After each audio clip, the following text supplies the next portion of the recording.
Hello and happy Saturday, everyone. Today is Holy Saturday, and today is the day that Jesus is in the tomb.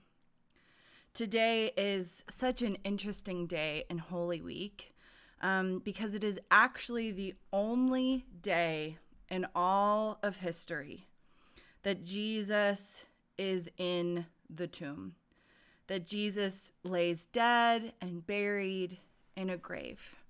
The day before he was crucified, Good Friday. The following day, he is raised from the dead. He emerges into resurrected new life. But what about Saturday?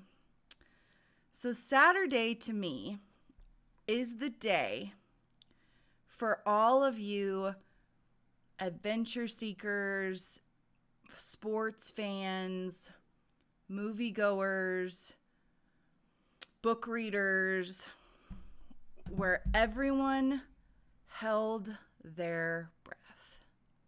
That's what Holy Saturday is.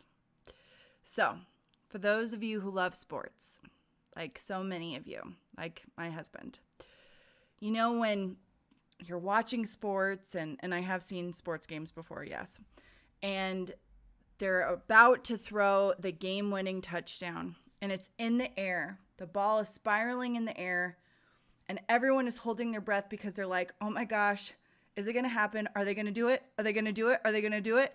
And everyone's at the edge of their seat, and you're wondering, oh my gosh, right? Please.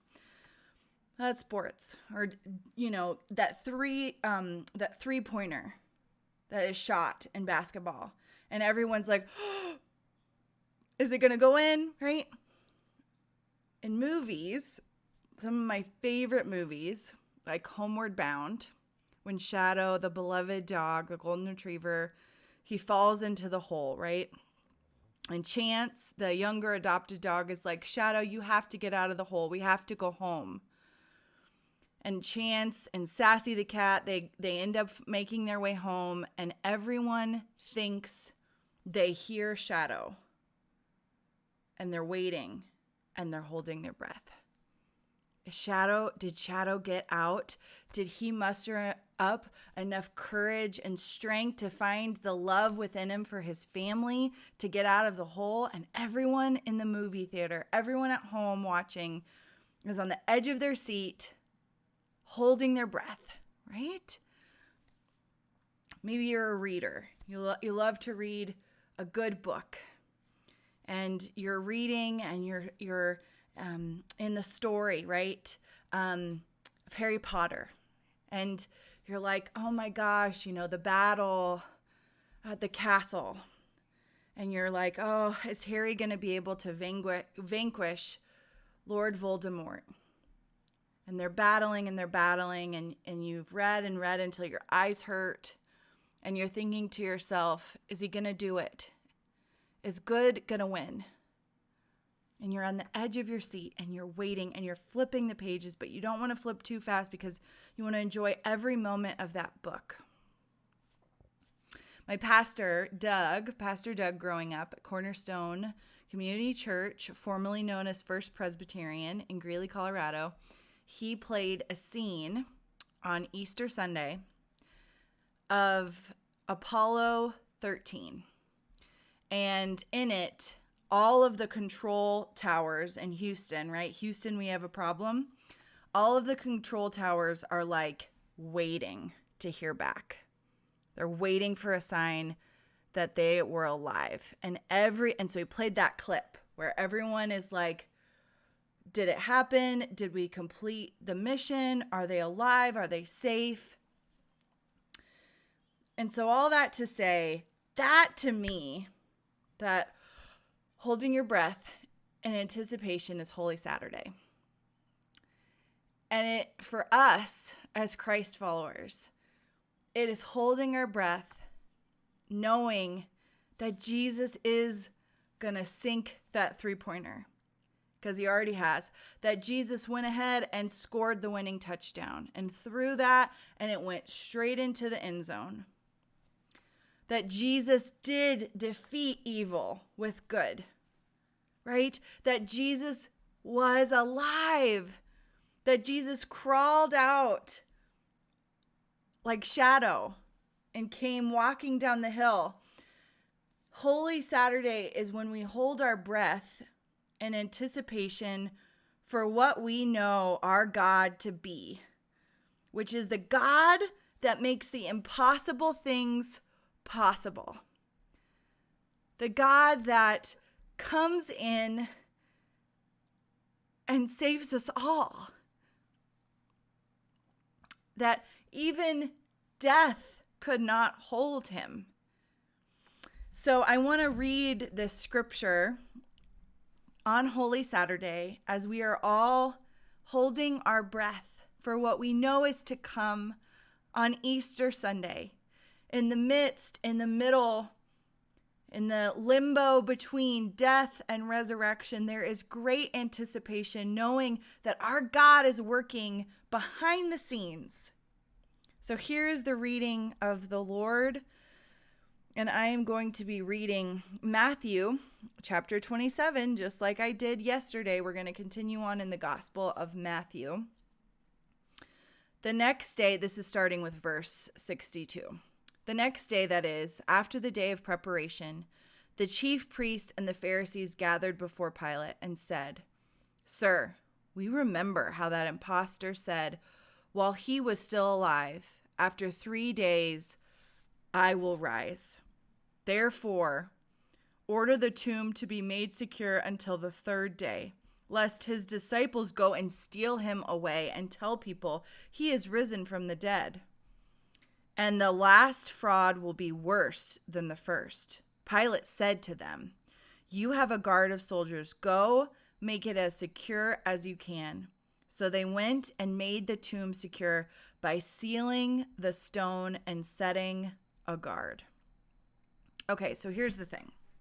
Jesus said so many times during his earthly ministry, the 3 years that he was going around teaching and preaching and raising people from the dead and healing people that had diseases and doing all the impossible things, God on earth making the impossible possible.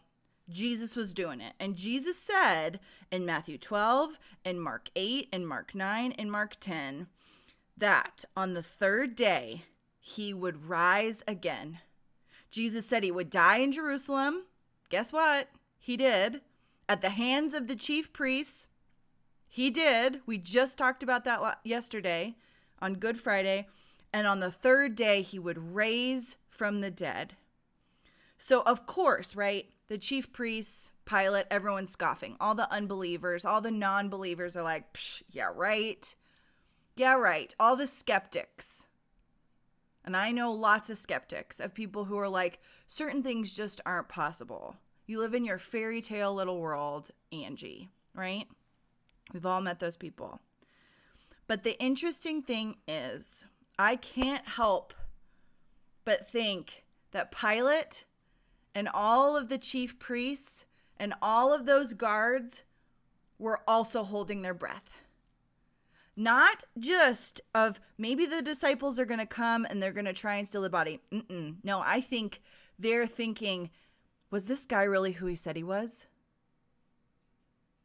Was this Jesus of Nazareth really the long-awaited Messiah? Did we just kill the Son of God? Could it be true? No, it's not true. But maybe it is true, right? So that's what I think is happening. That is what I believe. You know, C.S. Lewis talks about atheists, and he says, really, a young atheist cannot guard his faith too carefully, like the soldiers guarded the tomb. Dangers lie in wait for that atheist on every side, and they will be surprised by joy. So the thing about it is, people want to believe that the impossible is not possible, but we know that with Jesus it is, and it was, and it will be, And it will be again and again and again. And so this Holy Saturday, Jesus' body lays wrapped in linen in a grave. This is the least talked about day in all of Jesus' life, especially all in the Holy Week, life of his last week. This is the least talked about time, this Holy Saturday. It is the one day in all of history where Jesus' body is laying in the grave, where there are so many people who were so sure that they had finished him, that they've gotten rid of him, that Jesus was a fraud, right? That Jesus was threatening the emperor. He was threatening Rome. We couldn't allow that. So we are just going to get rid of him. We'll kill him.